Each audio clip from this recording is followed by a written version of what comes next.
Tidak ada yang bisa lolos dari lisan manusia. Diriwayatkan kisah saat Luqman Al-Hakim pergi ke pasar dengan anaknya. Ketika itu, Luqman mengendarai himar, sedangkan anaknya mengikuti dari belakang. Melihat itu, orang-orang di pasar pun berkomentar, "Lihat, orang tua itu, ia tidak kasihan terhadap anaknya. Dia naik himar, sedangkan anaknya disuruhnya jalan kaki." Mendengar percakapan itu, Luqman pun segera turun dari punggung himar dan menaikkan anaknya di atas.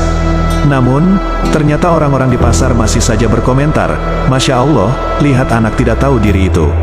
Orang tuanya disuruhnya capek berjalan kaki, sedangkan dia sendiri enak-enak naik himar." Mendengar ini Luqman Al-Hakim hanya tersenyum.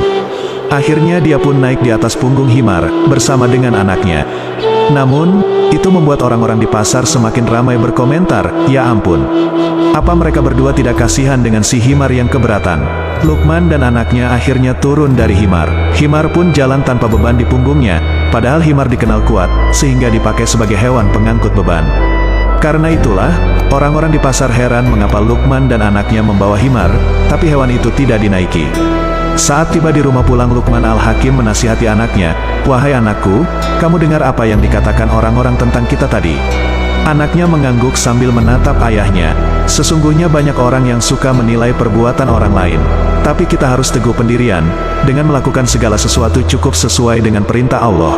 Karena sesungguhnya yang kita cari adalah keridhaan Allah semata, bukan keridhaan manusia. Tidak ada satupun yang bisa selamat dari lisan manusia.